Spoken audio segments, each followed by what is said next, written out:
کشور ایمان و ایقان، تسلیم اور رضا کے خونے کی خوئے دل نواز سے آباد ہے، لیکن حق اور صداقت کو قبول کرنا عقلی اور روحانی دونوں حوالوں سے انسان کا بنیادی مسئلہ رہا ہے۔ عقل اور شعور کے سارے دائرے انسان کے اس بنیادی مسئلے کی ماہیت اور اصلیت کو سمجھنے کے لیے مصروف عمل ہیں۔ تاریخ ارتقاء نسل انسانی اس امر کی شاہد عادل ہے کہ حق اور صداقت کو قبول اور تسلیم کرنے کے حوالے سے انسانی فطرت ہمیشہ دو طریقوں سے مانوس رہی ہے۔ ایک یہ کہ مدعی حق کی صداقت اور حقانیت دلائل و براہین کے ذریعے ثابت ہو جائے اور ذہن انسانی اسے دل و جان سے قبول کر لے۔ دوسرا یہ کہ دلائل و براہین کے ساتھ ساتھ عقلی بنیادوں کے علاوہ اذن الہی سے اللہ کے نبی یا اس کے رسول کے دست اقدس سے اسے عجیب اور حیرت انگیز امور صادر ہوں، یہ عام قوانین قدرت کے تابع ہوں اور نہ ظاہری اسباب و علل ہی کے محتاج، حتیٰ کہ ان کا تعلق اکتساب علم و فن سے بھی نہ ہو۔ عوام و خواص ان کے مقابلے میں نہ صرف عاجز آ جائیں بلکہ اسباب و علل کے دائرے میں رہتے ہوئے ان کی تخلیق و ایجاد سے بھی کلیتاً بے بس ہو جائیں۔ پہلے طریقے کے ساتھ ساتھ دوسرا طریقہ انسانی عقل و فکر اور ہوش و تدبیر کو یہ سوچنے پر مجبور کر دیتا ہے کہ داعی حق یعنی نبی یا رسول کا یہ فعل ہرگز اس کا ذاتی فعل نہیں، بلکہ اس واقعے کے پس منظر میں اللہ تبارک و تعالی کی قدرت کاملہ کار فرما ہے۔ اس حقیقت کو قرآن مجید نے ان الفاظ میں بیان کیا ہے، وَمَا رَمَيْتَ إِذْ رَمَيْتَ وَلَكِنَّ اللَّهَ رَمَى، یعنی اے حبیب محتشم، جب آپ نے ان پر سنگریزے مارے تھے وہ آپ نے نہیں مارے تھے بلکہ وہ تو اللہ نے مارے تھے۔ فرمایا جا رہا ہے کہ اے حبیب، یہ فعل آپ کا نہ تھا بلکہ ہمارا تھا۔ آپ کے دشمنوں پر خاک آپ نے نہیں، ہم نے پھینکی تھی۔ دوسرے الفاظ میں اللہ معجزے کے ذریعے اپنے نبی کا دفاع بھی کرتا ہے اور اس کی عظمت کا سکہ بھی انحراف کرنے اور قبول کرنے والوں کے دلوں پر بٹھاتا ہے۔ مذکورہ دونوں طریق کی قبولیت کے حوالے سے دو گروہ پائے جاتے ہیں۔ پہلا گروہ ان اصحاب علم و دانش پر مشتمل ہے جو امور و مسائل پر غور اور فکر کرنے اور سوچنے سمجھنے میں اعلیٰ صلاحیتوں کے مالک ہیں۔ ان کے نزدیک قبولیت کا پہلا طریق زیادہ مؤثر اور کارگر ہے، جبکہ دوسرے طریق کو وہ پہلے ہی تائید و تصدیق کی حیثیت سے قبول کرتے ہیں۔ دعوی نبوت کی صداقت پر عملی دلیل دیکھنے سے ان کے یقین میں اضافہ ہوتا ہے اور وہ بلا تعامل دائرہ ایمان میں داخل ہو جاتے ہیں۔ محیر العقول دوسرا گروہ ان ارباب قوت و اقتدار اور عام انسانوں پر مشتمل ہے جو عجائب سے متاثر ہو جاتے ہیں۔ محیر العقول واقعات سے اثر پذیر ان کے مزاج کا حصہ ہوتی ہے۔ ایسے لوگوں کے لیے طریق ثانی زیادہ کارگر ثابت ہوتا ہے جب یہ لوگ اللہ کے برگزیدہ نبی اور رسول کے معجزانہ افعال کا کھلی آنکھوں سے مشاہدہ کرتے ہیں اور انہیں قوانین قدرت اور ظاہری اسباب و علل سے ماورا دیکھتے ہیں، تو وہ یقین کرنے پر مجبور ہو جاتے ہیں کہ نبی یا رسول کے اس معجزانہ فعل میں اللہ کا ارادہ ضرور کار فرما ہے۔ یہ اس کی قدرت کاملہ سے ظہور پذیر ہو رہا ہے جو ہر چیز پر قادر ہے اور اس کائنات رنگ بوم کا خالق و مالک ہے۔ یوں اس کے معجزے کو آیت اللہ تصور کرتے ہوئے دل و جان سے قبول کر لیتے ہیں۔ قرآن حکیم فرقان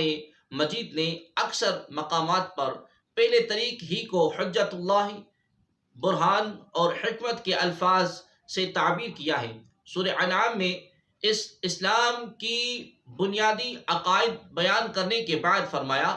قل فللہ الحجۃ البالغہ، یعنی فرما دیجئے کہ دلیل محکم تو اللہ ہی کی ہے۔ ایک دوسرے مقام پر سیدنا حضرت ابراہیم علیہ السلام کا تذکرے میں فرمایا وَتِلْكَ حُجَّتُنَا آتَيْنَا إِبْرَاهِيمَ عَلَىٰ قَوْمِهِ، یعنی اور یہی ہماری توحید کی دلیل تھی جو ہم نے ابراہیم علیہ السلام کو اپنی مخالفت قوم کے مقابلے میں دی تھی۔ نبیوں اور رسولوں کے حوالے سے ایک اور مقام پر ارشاد باری تعالیٰ ہے رسلا مبشرین و منذرین لئلا یکون للناس علی اللہ حجۃ بعد الرسل، یعنی رسول جو خوشخبری دینے اور ڈر سنانے والے تھے اس لیے بھیجے گئے تاکہ ان پیغمبروں کے آ جانے کے بعد لوگوں کے لیے اللہ پر کوئی عذر باقی نہ رہے۔ سورہ نساء میں ایک اور مقام پر فرمایا یا ایھا الناس قد جاءکم برہان من ربکم، یعنی اے لوگو بے شک تمہارے پاس تمہارے رب کی جانب سے ذات محمدی صلی اللہ تعالی علیہ وآلہ وسلم کی صورت میں ذات حق جل مجدہ کی سب سے مضبوط کامل اور واضح دلیل قاطع آ گئی۔ سورہ یوسف میں فرمایا لولا ان رأى برہان ربی، یعنی اگر انہوں نے اپنے رب کی روشن دلیل کو نہ دیکھا ہوتا۔ سورہ نحل میں اللہ کریم ارشاد فرماتا ہے ادع الى سبیل ربک بالحکمت والموعظۃ الحسنۃ وجادلہم باللتی ہی احسن، یعنی اے رسول معظم آپ اپنے رب کی راہ کی طرف حکمت اور عمدہ نصیحت کے ساتھ ساتھ بلائیے اور ان سے بحث بھی ایسے انداز سے کیجئے جو نہایت حسین ہو۔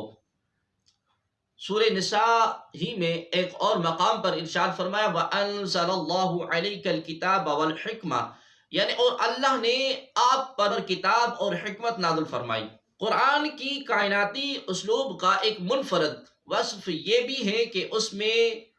گنجلک سے گنجلک مسئلہ بھی کھول کر بیان کیا گیا ہے تاکہ ذہن انسانی پر ہر مسئلے اور ہر مسئلے کا ہر پہلو روز روشن کی طرح واضح ہو جائے۔ چنانچہ قرآن مجید میں دوسرے طریق دلیل کو اکثر آیت اللہ یا آیات اللہ اور بعض مقامات پر آیات بینات یا صرف بینات کے الفاظ سے بیان کیا گیا ہے۔ حضرت صالح علیہ السلام کی اونٹنی کے بارے میں فرمایا قد جاءتکم بینۃ من ربکم ھذہ ناقۃ اللہ لکم آیہ، بے شک تمہارے پاس تمہارے رب کی طرف سے ایک روشن دلیل آ گئی، یہ ایک اونٹنی تمہارے لیے نشانی ہے۔ حضرت سیدنا موسیٰ علیہ السلام کے معجزات کا ذکر کرتے ہوئے فرمایا وَلَقَدْ آتَيْنَا مُوسَىٰ 9 آیات بینات، اور بے شک ہم نے موسیٰ علیہ السلام کو 9 روشن نشانیاں دی۔ حضرت سیدنا عیسیٰ علیہ السلام اور آپ کی والدہ ماجدہ حضرت مریم رضی اللہ تعالی عنہا کا ذکر کرتے ہوئے فرمایا وَجَعَلْنَاهَا وَابْنَهَا آیَةً لِلْعَالَمِينَ، اور ہم نے اسے اور اس کے بیٹے یعنی عیسیٰ کو جہان والوں کے لیے اپنی قدرت کی نشانیاں بنا دیا۔ حضرت عیسیٰ علیہ السلام کے معجزات کے حوالے سے فرمایا اِذْ جِئْتَهُمْ بِالْبَيِّنَاتِ فَقَالَ الَّذِينَ كَفَرُوا مِنْهُمْ إِنَّ هَذَا إِلَّا سِحْرٌ مُبِينٌ، جب تم ان کے پاس واضح نشانیاں لے کر آئے تو ان میں سے کافروں نے یہ کہہ دیا کہ یہ تو کھلے جادو کے سوا کچھ نہیں ہے۔ سورہ بقرہ میں ارشاد باری تعالیٰ ہے وَآتَيْنَا عِيسَى ابْنَ مَرْيَمَ الْبَيِّنَاتِ، اور ہم نے مریم کے فرزند عیسیٰ علیہ السلام کو واضح نشانیاں عطا کی۔ ناظرین محترم، بلا شبہ باری تعالیٰ نے ہر دور میں اپنے برگزیدہ نبیوں اور رسولوں کو آیات اور معجزات سے نوازا ہے، کیونکہ اللہ تبارک و تعالیٰ کو اپنے ان مقرب نبیوں اور رسولوں کی عظمت کا اظہار مقصود تھا کہ لوگ انہیں احترام اور تقدس کی نگاہ سے دیکھیں۔ ساری کائنات انسانی ہر دور میں معجزات انبیاء کرام علیہ السلام کے سامنے بے بس اور عاجز کی تصویر بنی رہی۔ اللہ کے نبیوں اور رسولوں کو اگرچہ ابتلاء و آزمائش کی ان گنت مراحل سے گزرنا پڑا، اعلان حق پر باطل اپنے تمام تر مادی وسائل کے ساتھ حرکت میں آتا اور روشنی کی راہ میں دیوار بننے کی کوشش کرتا رہا۔ ذہنوں میں فتنے پرورش پاتے رہے، سازشیں تیار ہوتی رہیں، اکثر و بیشتر اور مقربان خدا کو مرحلہ ہجرت سے بھی گزرنا پڑا، تاہم ان کے منصب رسالت و نبوت کی گرد جلال و جمال کا حالہ پوری آب و تاب کے ساتھ روشن رہا، اور کفر اپنی تمام تر مخالفتوں اور چیرے دستیوں کے باوجود ان پیکران وفا کو جھٹلانے میں کامیاب نہ ہو سکا۔ کفار مشرکین پیغمبرانہ جلال اور معجزات کے ظہور کے سامنے بے بس نظر آتے ہیں۔ عقل و خرد ہر دور میں متعجب و حیران ہوئی، کبھی تسلیم کرنے کے لیے آگے بڑھی اور کبھی انکار کرنے پہ اتر آئی، کبھی زبانی تعصب کی زہر سے آلودہ ہو کر سحر کا راگ الاپنے لگیں، اور کبھی غرور اور تکبر کا گھمنڈ قبول حق کی راہ میں آ کھڑا ہوا۔ دل اقرار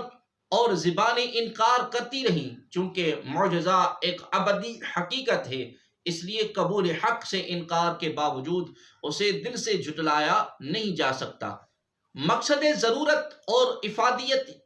ہی ارض و سماوات کے تمام تر گردشوں کا مرکز اور محور ہے۔ خالق کائنات نے کوئی چیز بھی مقصد کے بغیر پیدا نہیں کی۔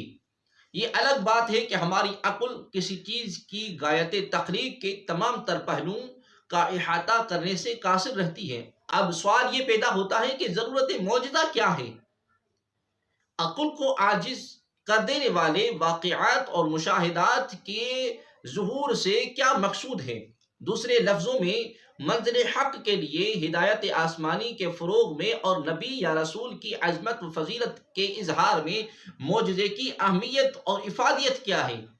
نبی اور رسول کی بعثت کا مقصد کائنات انسانی کی رشد و ہدایت اور خیر و فلاح ہوتا ہے۔ انبیاء و رسول وحی الہی کے ذریعے ہدایت خداوندی وصول کر کے اپنے فرائض منصبی ادا کرتے ہیں، اور علم و برہان اور محبت حق کے ذریعے اللہ کی وحدانیت اور اپنے فرائض منصبی ادا کرتے ہیں، اور علم و برہان اور محبت حق کے ذریعے اللہ کی وحدانیت اور اپنے مشن کے صداقت اور حقانیت یا یقین دلاتے ہیں۔ وہ ہرگز یہ دعویٰ نہیں کرتے کہ وہ فطرت اور ماورائے فطرت امور میں تصرف اور تغیر کی مستقل بذات قدرت رکھتے ہیں۔ یہ معجزات خدائے دو جہاں کی قدرت کاملہ کے مظہر ہوتے ہیں۔ انبیاء بار بار یہ اعلان کرتے ہیں کہ وہ اللہ رب العزت کی طرف سے بشیر اور نذیر اور داعی اللہ بنا کر بھیجے گئے ہیں۔ تاریخ انسانی گواہ ہے کہ جب اللہ کا نبی یا اس کا رسول اپنی نبوت کا اعلان کرتے ہوئے کہتا ہے کہ وہ منصب نبوت یا منصب رسالت پر معمور من اللہ ہے، یعنی یہ منصب اسے رب کائنات نے عطا کیا ہے، تو اس کا ہرگز یہ مطلب نہیں ہوتا کہ یہ منصب اسے عبادات اور مجاہدات اور نیک افعال اور اعمال کے صلے میں عطا ہوا ہے۔ حقیقت یہ ہے کہ یہ منصب محض عطائے الہی سے حاصل ہوتا ہے۔ نبی یا رسول اس عظیم منصب پر فائز ہو کر انسانوں کی رہنمائی کا فریضہ سر انجام دیتا ہے، اور انسان کے مقصد تخلیق کا احیاء کرتا ہے، فطرت کے مقاصد کی نگہبانی کرتا ہے، اور اپنی تمام تر جزئیات کے ساتھ معاشرے میں ان آسمانی ہدایت کے نفاذ کی بھرپور سعی کرتا ہے، اپنی جد و جہد کو نتیجہ خیز بناتا ہے، اور کرۂ ارضی پر امن معاشرے کے قیام کے بعد اس کی کامیابی کو ہدایت آسمانی کی روشنی میں اپنا راستہ متعین کرنے سے مشروط کرتا ہے۔ انسانی ذہن اس طرف متوجہ ہو سکتا ہے کہ اگر اس نبی یا رسول کا دعوی نبوت و رسالت صحت پر مبنی ہو تو اس نبی یا رسول کو اللہ کے حضور یقیناً ایسا مقام قرب حاصل ہوگا جو عام انسان کو میسر نہیں ہو سکتا۔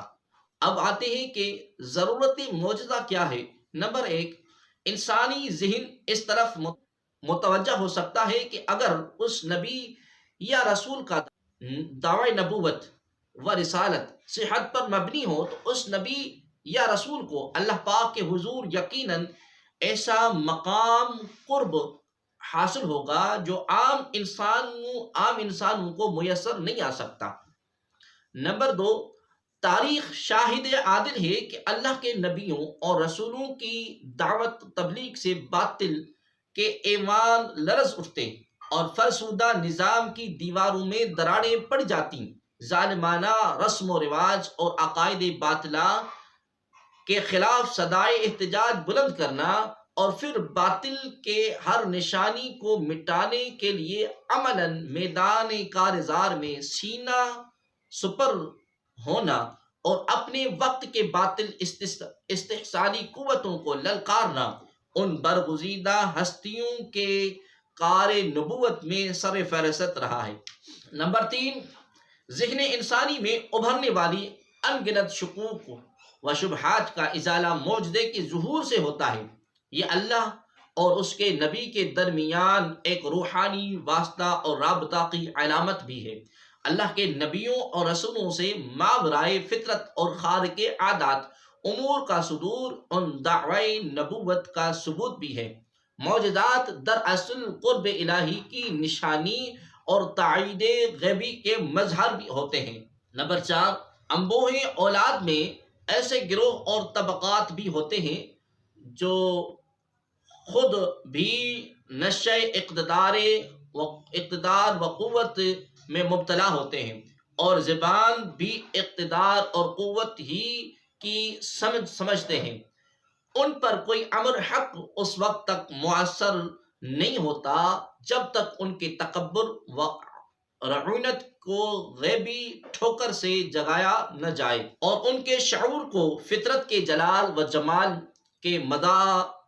مظاہروں سے بیدار نہ کیا جائے۔ وہ اس بات کے منتظر رہتے ہیں کہ اللہ کے پیغمبر کے دست حق پرست پر کوئی ایسا معجزہ صادر ہو یا عقل کو عاجز کر دینے والے ایسے امر کا ظہور ہو جس کے بعد اس پیغمبر کی صداقت اور حقانیت کو جھٹلانے کا ان کے پاس کوئی راز باقی نہ رہے اور ان کو یقین ہو جائے کہ وہ واقعی اللہ کے پیغمبر ہیں اور رب کائنات نے بغیر اسباب و علل کے انہیں یہ عظیم معجزہ عطا فرمایا ہے۔ وہ قادر مطلق یقیناً ہر لمحہ اپنے نبی کی دستگیری